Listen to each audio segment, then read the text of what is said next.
네, 오늘 함께 살펴볼 말씀은 사사기 3장 7절부터 11절까지의 말씀입니다. 사사기 3장 7절부터 11절까지 말씀인데요. 제가 봉독하겠습니다. 이스라엘 자손이 여호와의 목전에 악을 행하여 자기들의 하나님 여호와를 잊어버리고 바알들과 아세라들을 섬긴지라. 여호와께서 이스라엘에게 진노하사 그들을 메소보다미아 왕 구산 리사다임의 손에 파셨으므로 이스라엘 자손이 구산 리사다임을 8년 동안 섬겼더니 이스라엘 자손이 여호와께 부르짖음에 여호와께서 이스라엘 자손을 위하여 한 구원자를 세워 그들을 구원하게 하시니 그는 곧 갈렙의 아우 그나스의 아들 온니엘이라.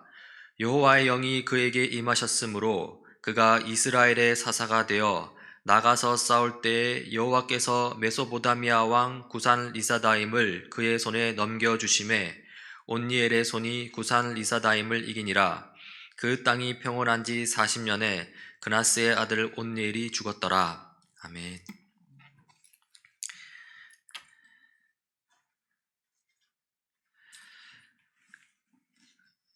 네, 요즘 우리는 사사기를 살펴보고 있는데요.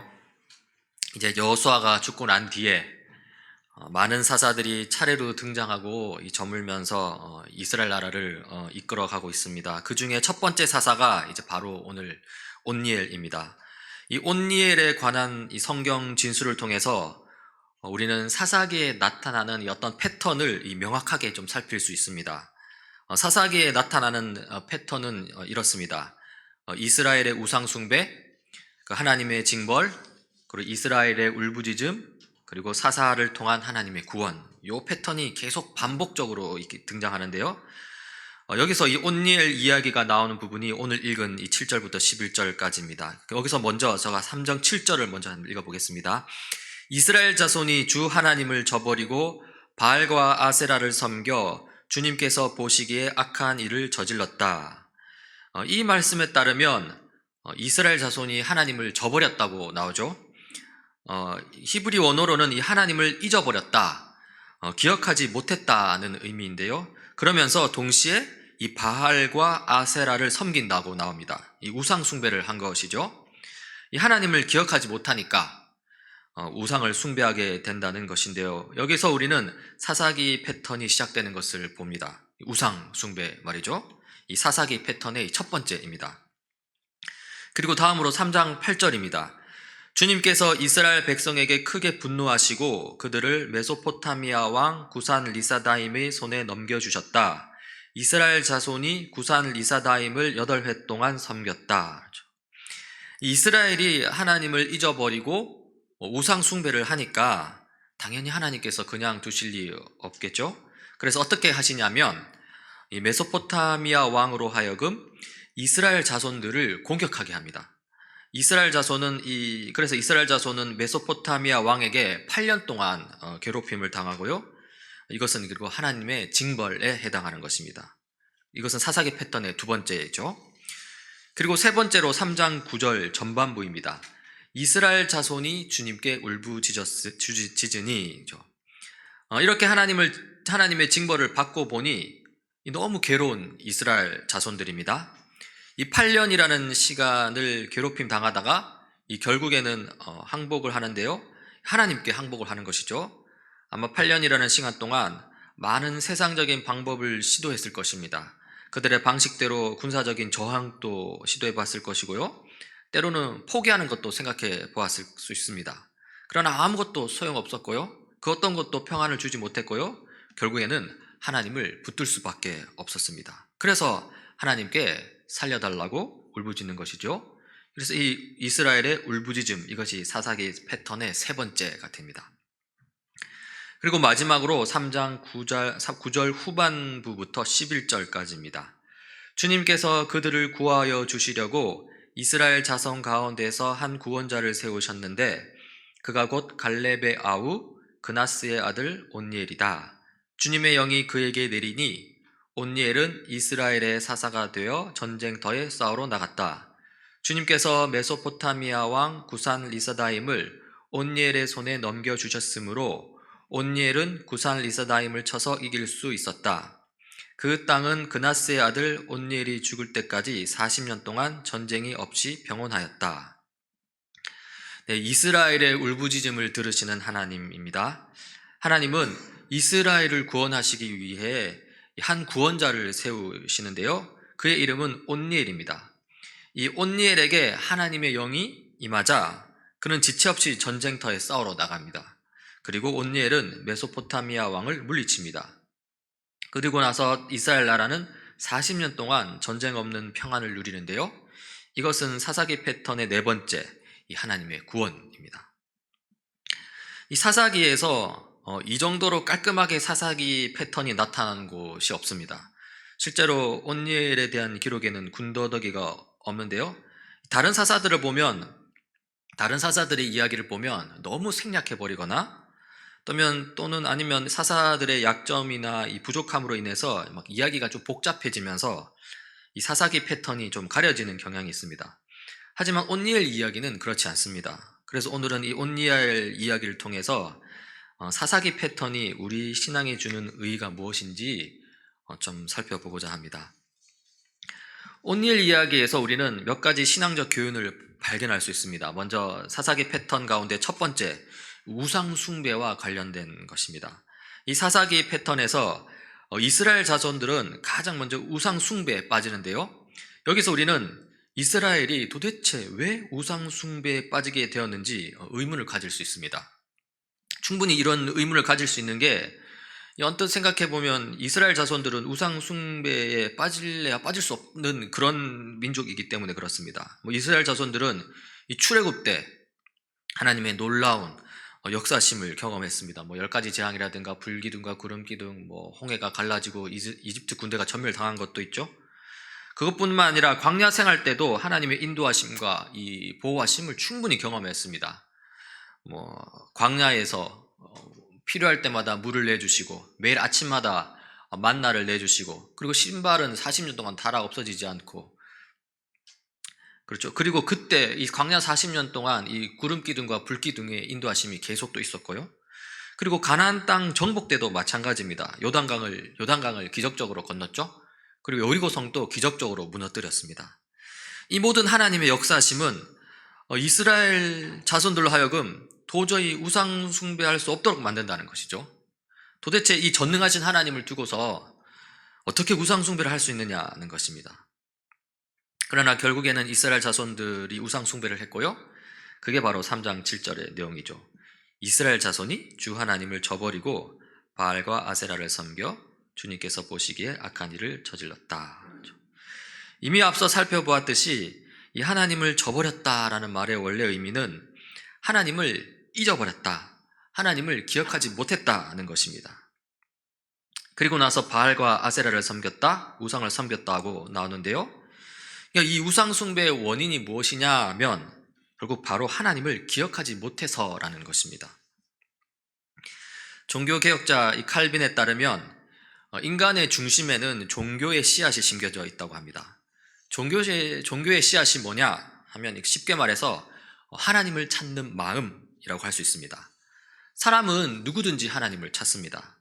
왜 하나님을 찾느냐 하면 하나님만이 인간에게 참된 행복, 참된 평강을 줄 수 있기 때문입니다. 마치 사슴이 목마르면 물을 찾듯이 사람도 본능적으로 하나님을 찾고 구한다는 의미입니다. 실로 하나님을 믿지 않는 사람이라 할지라도요, 큰 위기의 상황에 직면하거나 힘든 상황에 처하면 이 하나님과 같은 이 신적 존재를 찾기 마련입니다. 의지할 만한 어떤 존재를 찾는다는 것이죠. 이것은 우리 주변에서 자주 일어나는 이 사례라서 따로 증명할 필요가 없습니다. 그런데 문제는요, 이 본능적으로 하나님을 찾고자 하는 이 사람의 마음이 하나님을 찾지 못할 때입니다. 우주 만물을 창조하신 하나님, 우주 만물을 회복시키시는 하나님, 사람에게 참된 행복과 평강을 주실 수 있는 그 하나님을 찾지 못할 때 문제가 생긴다는 것이죠. 그럼 어떤 문제가 생길까요? 그저 하나님을 찾지 못했기 때문에 공허함을 느낄 것이다 정도? 그런 그 정도의 문제가 아닙니다. 여기서 문제의 핵심은 그 마음의 빈 공간을 다른 무언가로 채우려고 한다는 것입니다.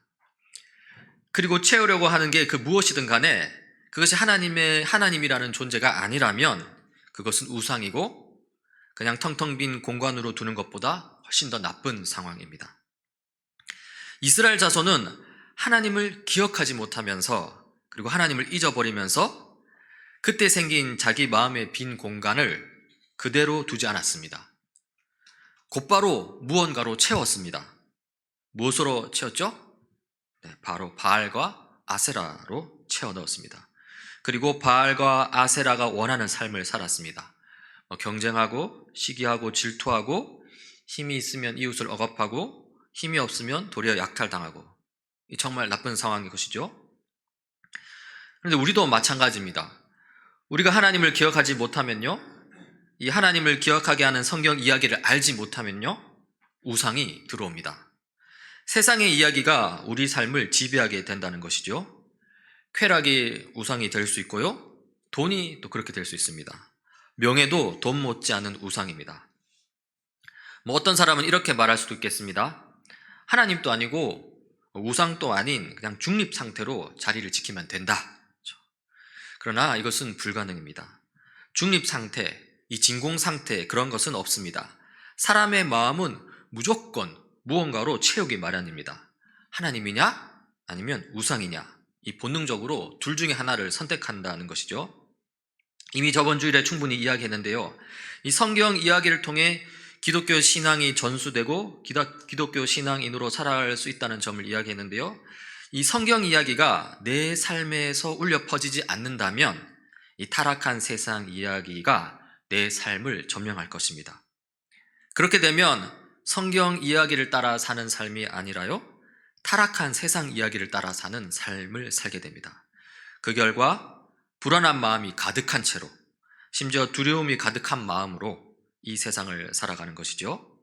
거기에는 진정한 평화가 없습니다. 고통과 괴로움이 가득한 삶이 존재할 뿐인 것이죠.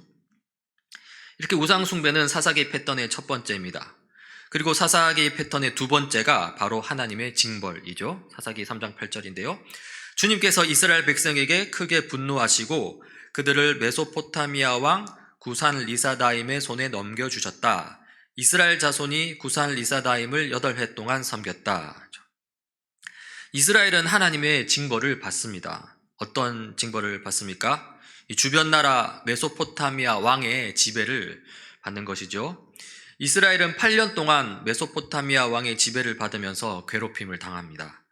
이렇게 이스라엘의 우상숭배에서 이 하나님의 징벌로 넘어가는데요, 그 넘어가는 그 과정은 어떻게 보면 일관성을 가진 자연스러운 흐름이다 싶습니다. 이 어떤 면에서 일관성이 있냐면 바알과 아세라가 여전히 지배하는 상황이라는 것이죠. 이스라엘 자손들은 우상 숭배하면서 이 바알과 아세라를 섬긴다고 앞서 7절에 나왔습니다. 그러니까 바알과 아세라의 지배를 받는 삶을 살았다는 것이죠. 그리고 지금 보는 8절에 하나님의 징벌로서 메소포타미아 왕이 이스라엘 자손들을 지배했다고 나오는데요, 이 메소포타미아 왕도 이 바알과 아세라의 지배를 받는 사람입니다. 바알과 아세라는 이 당시 이 지역에서 광범위하게 숭배되던 우상이었기 때문에 그런데요, 즉 이스라엘 자손들은 메소포타미아 왕의 지배를 받으면서 자연스럽게 바알과 아세라의 지배를 받는 삶을 살게 되었다는 것이죠. 이스라엘이 우상 숭배를 할 때도, 그리고 이스라엘이 하나님의 징벌로 메소포타미아 왕의 손 아래에 있을 때도 이 두 식이 모두 바알과 아세라의 지배를 받고 있다는 점은 똑같습니다. 이런 면에서 일관성이 있다는 것이죠. 저는 이 지점에서 하나님의 징벌의 의미를 한번 되새기고 싶습니다. 하나님의 징벌은 이스라엘 자손을 괴롭히기 위한 목적이 아닙니다. 왜냐하면 이미 그들은 바알과 아세라를 섬기면서 괴로움을 당해오고 있었거든요. 본문에는 기록되어 있지 않지만 바알과 아세라를 섬기는 삶은 철저하게 이웃을 적으로 보는 삶을 추구하도록 만듭니다. 경쟁하고 시기하고 질투하고 힘이 있으면 이웃을 억압하고 힘이 없으면 약탈당하고, 이 이스라엘 자손들이 바알과 아세라를 섬겼다는 것은 외세의 침략이 없었다 하더라도 이미 그 내부에서 그런 억압과 약탈의 삶을 살고 있었다는 의미입니다. 이런 상황에서 이 하나님이 내리시는 징벌의 의미는 무언가 새로운 고통을 창조해내는 것이 아닙니다. 그냥 이미 겪고 있는 그 고통의 의미를 밝히 드러내시는 것이죠. 하나님께서 이스라엘 자손들에게 징벌을 내리실 때 속으로 이렇게 생각하셨을 것입니다. 야, 이놈들아, 너희들이 지금 바알과 아세라를 섬기고 있는데 너희들은 그 삶이 어떤 것인지 아직 제대로 직시하지 못하고 있다. 그래, 너희들이 그런 삶을 계속 살기 원한다면 그러면 그런 삶이 어떤 것인지 내가 확실히 보여주마. 그리고는 아주 확실하게 제대로 바알과 아세라를 섬기는 메소포타미아 왕을 이스라엘 자손에게 보낸 것이죠. 그리고 이스라엘 자손들은 메소포타미아 왕의 지배 아래에서 아주 확실하게 제대로 바알과 아세라를 섬기는 삶을 살게 된 것입니다. 결국 하나님의 징벌의 목적은 무엇이냐 했을 때 바로 이스라엘 자손들을 괴롭히기 위함이 아니고요, 그것은 그들로 하여금 바알과 아세라를 섬기는 삶, 우상 숭배하는 삶이 어떤 것인지 확실하게 드러내고 보여주기 위함입니다. 그렇게 함으로써 회개하게 만드는 게 그 목적이라는 것이죠. 참으로 그랬습니다. 이스라엘 자손들은 메소포타미아 왕의 지배를 받으면서 비로소 바알과 아세라를 섬기는 삶이 얼마나 비참한 삶인지 깨닫게 되었습니다. 그래서 그들은 하나님께 울부짖었죠. 우리도 마찬가지입니다. 우상 숭배하는 삶에 젖어 살면요, 그게 비정상인지 인식하지 못합니다. 남들이 다 하니까 나도 하는 것이죠. 남들이 다 하는 거 나는 안 하면 왠지 도태되는 것 같고, 그래서 불안하고 염려되고 그러면서 그 일들을 하게 되는 것이죠. 이게 적절한 예가 될는지 모르겠습니다. 하나 갖고 와봤는데요, 이 주식 투자를 한번 생각해 보자고요. 근래에 주식이 아직 불이 붙었습니다. 지금은 어떤지 모르겠는데요, 다들 주식을 한다는 거죠. 그런 분위기에 있다 보면 나도 왠지 이 주식 투자를 해야 할 것 같은 그런 생각이 들 수밖에 없습니다. 주식 투자를 안 하면 손해를 볼 것 같고 왠지 비정상적인 것 같은 그런 생각이 든다는 것이죠. 그런데 주식 투자를 안 하면 정말로 손해 보는 것입니까? 정말로 비정상적인 것입니까? 그렇지 않죠. 그런데 이 세상이 그렇게 생각하게끔 만든다는 것입니다. 그러면서 좀 더 심각한 상황에 빠지면요, 이제 일확천금을 꿈꾸게 되는 것이죠. 그러면서 너도 나도 주식판에 뛰어들게 되는데요, 여러분, 이렇게 되면은 이것은 비정상입니다. 이런 상황에서 하나님께서 크게 한번 주식판을 뒤흔드실 수 있는 것이죠. 주식이 오를 때가 있으면 떨어질 때도 있는 거잖아요. 그래서 하나님이 크게 한번 떨어뜨리는 것이죠. 거기서 정신이 번쩍 든 사람은 주식 투자 이런 식으로 해서는 안 되겠구나 하면서 깨닫게 된다는 것입니다. 어쩌면 이것이 바로 하나님의 징벌의 의미일 수 있습니다.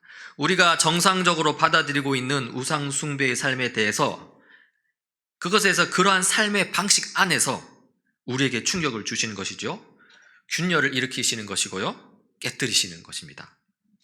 이렇게 하나님의 징벌은 우상 숭배하는 삶이 그게 어떤 것인지 그 삶 안에서 확실하게 직시하게끔 만드는 것입니다. 그리고 또 하나님의 징벌이 가지는 또 다른 목적이 하나 더 있는데요, 바로 나 하나님이 여기에 있다는 이스라엘 자손을 향한 이 하나님의 호소라는 것입니다. 이스라엘 자손은 이 우상 숭배에 푹 빠졌습니다. 심지어 하나님께서 은혜로 주시는 모든 것들을 우상이 준 것으로 여겼습니다. 하나님께서 그날 먹을 일용할 양식을 주셨는데 그들은 그 양식을 바알이 주는 것으로 여겼습니다. 하나님께서 그들을 꼭 닮은 아들, 딸을 주셨는데 그들은 그 아들, 딸들을 아세라가 주었다고 여겼습니다. 우상 숭배의 상태에서는요, 하나님께서 그 어떤 좋은 것을 준들 모두 우상이 준 것으로 믿어버립니다. 하나님은 자기를 알아주기를 바라는 마음으로 온갖 좋은 것을 이스라엘 자손에게 주셨습니다. 그런데 이스라엘 자손은 그것을 전혀 깨닫지 못하고 오히려 우상이 준 것이라고 믿어버리는 것이죠. 그리고 더 심각한 것은 하나님 편에서 좋은 것을 주면 줄수록 오히려 점점 하나님으로부터 멀어져 간다는 것입니다. 이런 상황에서 하나님께서 좋은 것을 주실 수 있겠습니까? 못 주시겠죠. 주면 오히려 상황이 악화되는데 말입니다. 그래서 그들의 일상에다가 이 충격을 주시는 것이죠. 균열을 일으키고요, 깨트려 버립니다. 왜 그렇게 하시냐고요? 바로 하나님을 찾고 구하게 하기 위함입니다. 이런 의미에서 하나님의 징벌은 하나님을 찾아달라는 하나님 편에서의 호소입니다. 우리도 마찬가지입니다. 여러분, 우리가 누리는 좋은 것들이 아주 많습니다. 우리가 가진 돈과 재물도 그 중에 하나고요. 우리가 가진 재능과 은사도 그 중에 하나고요. 우리가 가진 건강도 그 중에 하나입니다. 그 모든 것이 하나님이 주신 것입니다. 그런데 가끔 우리는 그것이 우리의 것인 양 착각합니다. 바로 나 스스로를 우상으로 만들어 버리는 것이죠. 그러면서 내가 가진 재물, 내가 가진 재능, 내가 가진 건강을 오로지 나 자신을 위해 사용합니다. 나 자신에게 집중하는 삶을 살고요. 거기에 하나님의 자리는 그 어디에도 없습니다. 교우 여러분, 우리는 절대로 이렇게 해서는 안 됩니다. 이 모든 것은 하나님이 주신 것입니다. 따라서 우리에게 요구되는 것은 첫째도 감사요, 둘째도 감사요, 그리고 셋째는 나눔입니다. 내가 가진 재물을 이웃과 나눌 수 있어야 하고요. 내가 가진 재능으로 이웃을 섬길 수 있어야 합니다. 그리고 이웃을 사랑하고 섬기는 일을 위해 하나님께서 우리에게 건강을 주신 것이죠. 우리에게 모든 것을 주신 하나님을 잊어버릴 때, 그리고 우상 숭배의 삶에 젖어 있을 때 하나님은 우리에게 충격을 주십니다. 균열을 주시고요, 깨뜨리십니다. 그러나 그러한 하나님의 징벌은 우리로 하여금 새로운 삶을 열기 위한 외침이요, 그리고 하나님 자신을 찾아달라는 호소입니다. 우리는 거기에 응답해야 합니다. 민감하게 반응할 줄 알아야 합니다. 오늘 본문의 이스라엘 자손은 장장 8년을 버텼습니다. 그런데 무엇하러 8년 동안이나 버티고 있습니까? 그냥 곧바로 엎드리세요. 좀 힘들다 싶으면 그냥 하나님을 찾고 구하라는 것입니다. 이제 사사기 패턴 세 번째를 볼 차례인데요. 3장 9절 전반부입니다.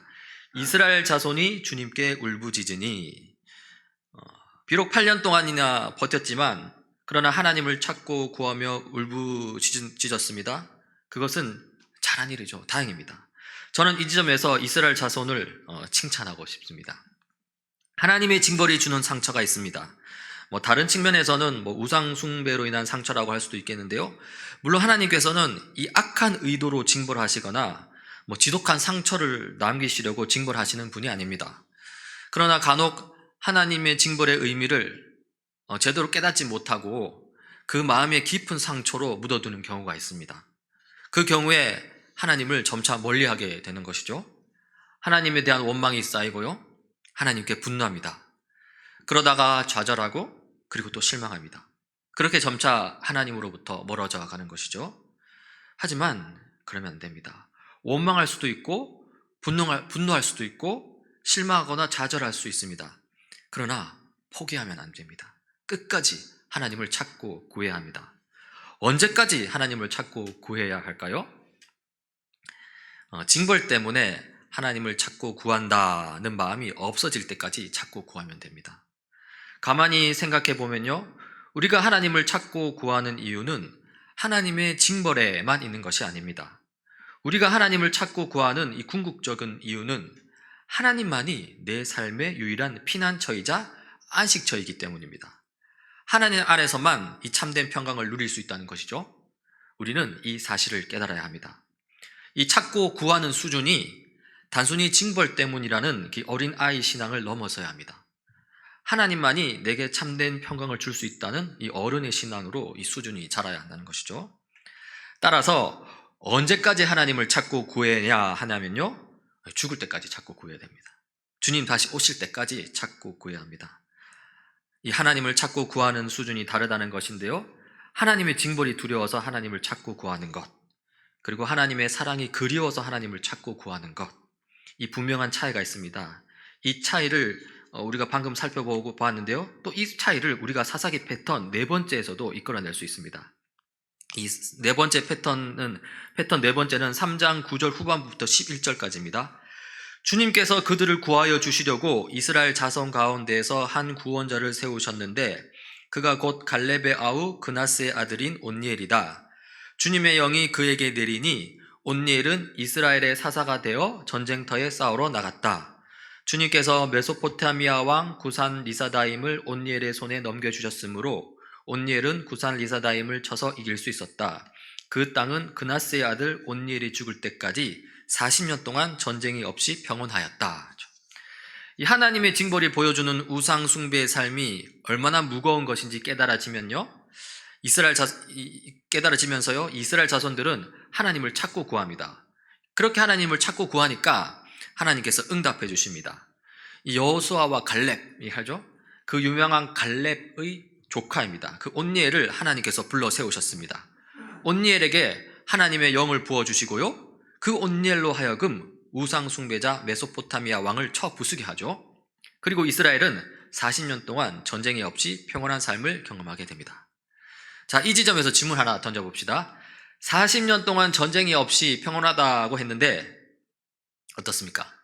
정말로 우리가 바라고 소망할 만한 평온입니까?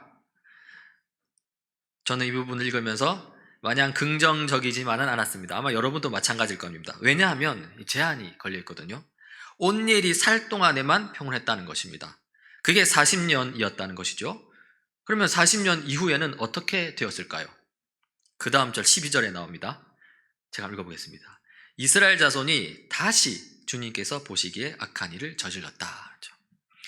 여러분, 이스라엘 자손이 다시 또 악한 일을 저질렀다고 합니다. 이러한 상황이 우리에게 알려주는 것이 있는데요, 그게 무엇이냐 하면 늘 하나님을 찾고 구하라는 것입니다. 우리는 징벌의 때에만 하나님을 찾고 구해야 하는 것이 아니라요, 삶이 평안할 때도 하나님을 찾고 구해야 합니다. 어린아이와 같은 약간은 철없는 신앙으로 힘들 때만 하나님을 찾는 게 아니라는 것이죠. 어른과 같이 성숙한 신앙으로 스스로의 내면을 성찰하면서 늘 하나님을 찾고 구해야 한다는 것입니다. 만약에 우리가 평온하다 하면서 하나님을 찾고 구하지 않는다면 우리는 다시 우상 숭배의 길로 빠져들 것입니다. 그러면 어떻게 됩니까? 이 사사기 패턴이 우리 인생에서 다시 반복되는 것이죠. 다시 하나님의 징벌을 받고 울부짖고 또 그렇죠. 결코 그래서는 안 됩니다. 힘들 때든 평온할 때든 하나님을 찾고 구해야 하고요, 그러면서 늘 하나님을 기억해야 합니다. 오늘 성경 본문을 통해 살펴볼 수 있는 이 사사기 패턴은 사실 우리 인생의 패턴과 유사합니다. 우리도 사실 그렇죠. 세상 사느라 바빠서 하나님 잊어버리기가 일쑤고요, 그러다 보면 이 세상 이야기에 취하기 쉽습니다. 그렇게 세상이 요구하는 방식대로 또 살아가는 것이죠. 그러다가 하나님의 은혜로 호되게 혼나기도 합니다. 저는 이 세상의 방식대로 살다가 호되게 혼나는 것은 하나님께서 우리에게 베푸시는 은혜라고 생각합니다. 그 은혜가 없다면 아마 끝까지 세상의 방식대로 살게 될 것이고요, 결국 그 결말은 영원한 멸망이죠. 하나님께서 우리에게 징벌을 내리시는 이유, 실패를 주시는 이유는요, 이 영원한 멸망에 이르지 않도록 하기 위함입니다. 아무튼 하나님께 호되게 혼나면요, 그때서야 하나님을 찾고 구합니다. 그리고 도대체 나에게 일어난 이 일을 어떻게 해석하고 받아들여야 할지 그 의미를 찾기 위해서 성경을 읽고 묵상하기도 하고요, 또 이 힘든 일을 이겨낼 수 있는 힘을 달라고 매달려 간구하기도 합니다. 이 상황을 해결해 달라고 매달려 기도하면서 이렇게 울부짖는 것이죠. 물론 그렇게 해서라도 하나님을 찾는 것은 매우 잘하는 것입니다. 그리고 그게 바로 하나님이 원하시는 것이죠. 그렇게 하나님을 찾고 구하면서요, 우리는 우리에게 말씀하시는 하나님을 발견하게 됩니다. 사실 하나님은 우리에게 늘 말씀하셨습니다. 그래서 따지고 보면 응답은 하나님이 하시는 게 아닙니다. 늘 말씀하시는 하나님인데 무슨 응답이 필요합니까? 굳이 응답을 해야 된다 하면은 이 응답이 필요한 것은 바로 우리입니다. 응답은 우리가 하나님에 대해서 해야 하는 것이죠. 사실 우리 그리스도인의 인생을 이게 한 줄로 정리하자면, 한마디로 정리하자면요, 하나님께 응답하는 삶이라고 할 수 있습니다. 이 세상을 다스리라 말씀하신 이 하나님의 창조 명령에 순종하는 삶을 살아야 한다, 이것도 응답하는 삶이고요, 가서 제자 삼으라 말씀하신 이 예수님의 이 성경 명령에 순종하는 삶을 살아야 한다, 이것도 응답하는 삶이죠. 사실 우리의 모든 삶은 우리에게 말씀하시는 하나님에게 응답하는 삶이 되어야 합니다. 다니엘 새시대 교회 여러분, 하나님은 단 한 번도 우리를 외면하신 적이 없습니다. 오히려 우리를 얼마나 애타게 찾고 계신지 모릅니다. 사사기 패턴을 한번 보십시오. 하나님께 울부짖는 이스라엘을 얼른 구원하시는 하나님입니다. 심지어 하나님의 징벌조차도 이스라엘과 함께하고픈 이 하나님의 호소였습니다. 결국 사사기 패턴을 통해서 깨닫게 되는 인생의 패턴, 우리가 그려야 할 인생의 패턴은 하나입니다. 늘 말씀하시는 하나님이심을 알고 그 하나님께 응답하는 삶을 살 것. 성경 이야기를 보여주신 하나님이심을 알고 그 성경 이야기를 기억하며 살 것. 이것은 우리가 현재 고난을 경험하든 경험하지 않든 상관없습니다. 하나님께서 고난 주시면 고난 주시는 대로, 하나님께서 평안 주시면 평안한 대로 그렇게 하나님을 찾고 구하면서 사는 것입니다. 계속해서 또 계속해서 하나님을 찾고 구하며 사는 저와 여러분이 되길 간절히 바랍니다.